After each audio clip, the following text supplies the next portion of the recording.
Hi, my name is Dwain Chambers. I run the 100 metres and I'm preparing for the World Championships next year in Berlin. The reason why I primarily got involved in athletics was due to my primary school teacher, Mr. Dave May. Me and him never saw eye to eye. I was always getting in trouble.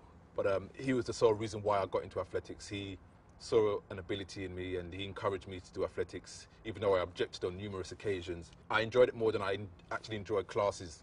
I found it difficult to sit down and just write. It just bored the hell out of me. I got satisfaction out of going out and releasing my energy on the track, and that became my education, that became my learning.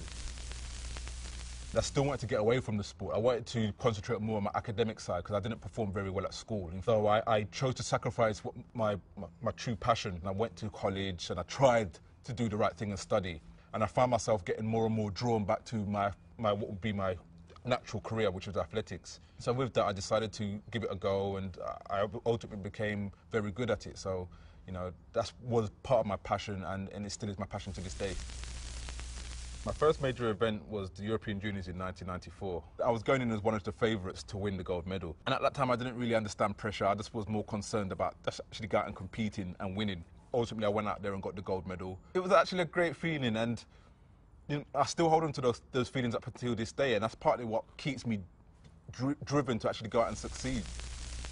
I went on to the World Juniors in 1996, and again I was deemed to be one of the medalists, and I actually failed. It hurt me for days, absolutely days. I was a spoilt kid at those times. I just hated losing. But again, these are things that you have to learn to go through and understand, that you will win some and you will lose some, but you have to pick yourself back up from that. When referring to my past experiences in terms of the decisions I made to go down the road of taking drugs, it was never a decision I was never comfortable with. In my heart, I knew I was doing wrong. For myself, I decided to go down that path when I started to doubt my ability. And in fairness, there was nothing wrong with my ability. I just believed what people were telling me, that I was going to find it hard. I wanted to find answers quickly. And I always say that it's the wrong thing to make mistakes when your temperament is not good. And my temperament wasn't good at that stage of my life. At the time, I never believed that I would get caught. Came the dreaded day when I did, and it was the worst feeling ever. Everything I'd worked for since I was 14 years old, even before that, had just totally been wiped away.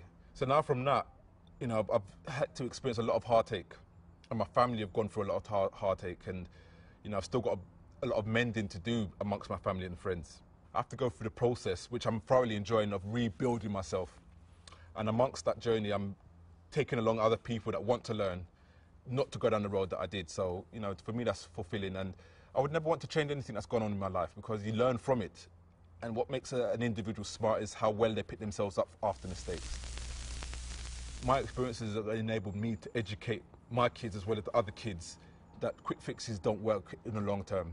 There's more satisfaction in hard work and doing things the right way. I'm fortunate enough to be in a position where I am deemed as a role model, be it rightly or wrongly. And with what I've gone through, you know, I can use myself as a prime example of what you can achieve when you do the right things, but also what you can achieve, what can happen to you should you do the wrong things.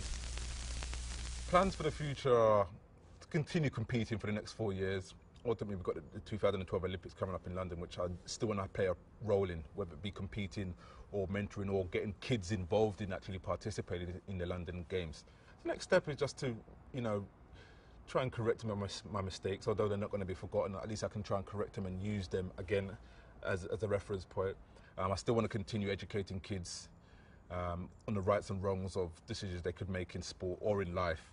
Once we can start putting those positive seeds in the brains, then we'll start having kids making smarter decisions, and we can look forward to a brighter future. I want to be remembered as an individual that, you know, was at the highest of his career, hit rock bottom, and still was determined to get himself back up to where he believed he can actually be. And I'm still fighting that fight now, and I believe I will get there, so that's how I want to be remembered.